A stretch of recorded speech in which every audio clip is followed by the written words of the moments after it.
Hey Steelers family, welcome back to the channel, where we talk all things Pittsburgh Steelers with that signature black and gold passion. Our team is grinding every single day, striving to improve and deliver the results we're all hungry for. But let's face it, this season, injuries have been hitting us hard. Today we're breaking down the latest updates on Dante Jackson's back injury, the status of other key players like George Pickens and TJ Watt, and what all this means for our crucial matchup against the Baltimore Ravens. Before we dive in, if you love the Steelers and want to stay updated with all the latest news, smash that like button and subscribe to the channel. Your support keeps this community strong. Now, let's get to it.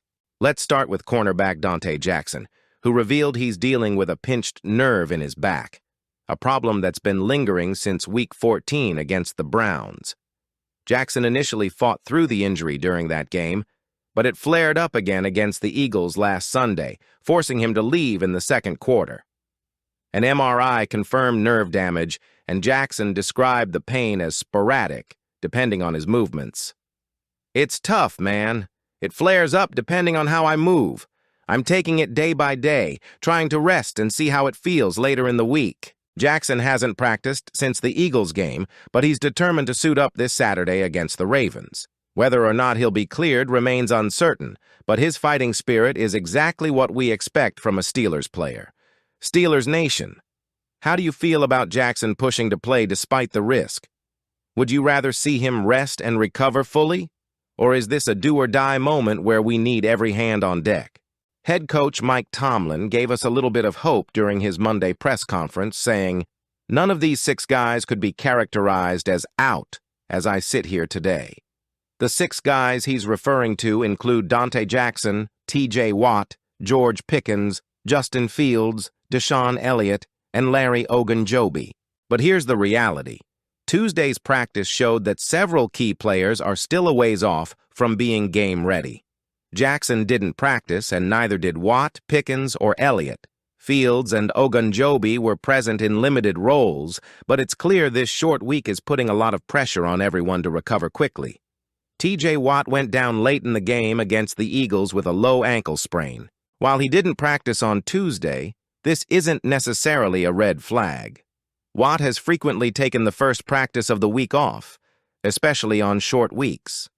If there's one thing we know about Watt, it's that he'll do everything in his power to be on the field when it matters most.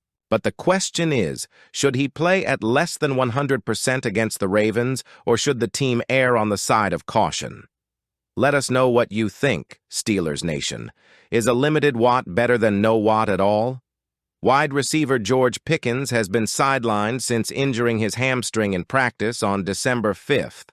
He's missed 2 games so far, but Tuesday marked the first time he was spotted doing ball security drills with the rest of the wide receivers. While Pickens didn't participate fully, it's a good sign that he's working his way back. We all know how critical Pickens is to this offense, especially with the lack of depth at wide receiver. Steelers fans, do you think Pickens should return this week, or should the team be cautious to avoid a more severe injury? Deshaun Elliott, hamstring. Elliott was seen running at practice last week but wasn't spotted on Tuesday. His status remains questionable. Larry Ogunjobi, groin. Ogunjobi was a limited participant in Tuesday's practice. He missed the Eagles game but has been making progress. Justin Fields, abdomen. Fields was present at practice, although he didn't participate fully. His recovery will be critical if Russell Wilson struggles again this week. Steelers fans, let's not sugarcoat it. Last week's loss to the Philadelphia Eagles was tough. While the defense struggled to contain their offense, the bigger story might just be the continued inconsistency on the offensive side of the ball. Outside of one efficient quarter, it was a game to forget. Yes, losing George Pickens to injury was a huge blow, but the truth is, this offense has been inconsistent all season, with or without him. And let's face it, we can't afford to use his absence as an excuse to stick with a game plan that sometimes works and sometimes doesn't. So, the question is, can offensive coordinator Arthur Smith break his tendencies and get this offense firing on all cylinders again? If he doesn't, our chances of beating the Baltimore Ravens this week look slim. Now let's rewind to Week 13 against the Cincinnati Bengals. That game was a masterclass in offensive creativity, arguably the best performance we've seen from this unit since 2018. Here are the highlights. 7 offensive points, the highest output in years. Russell Wilson, a monster. 412 passing yards, 3 touchdowns, and his second-best performance in his career. The run game, still effective with 110 yards and a score on 4.2 yards per carry. A balanced attack, 10 different receivers caught passes, spreading the ball all over the field. So what was different? Arthur Smith finally broke his tendencies. Instead of the predictable run-pass sequence we've seen all too often, he mixed it up. The offense attacked the seams and middle of the field instead of just staying outside the hash marks. The result?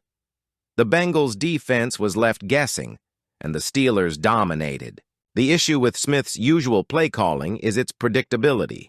When defenses know what's coming, it doesn't matter how good your players are, they'll struggle to execute. This is especially true when you're facing an elite run defense like Baltimore's.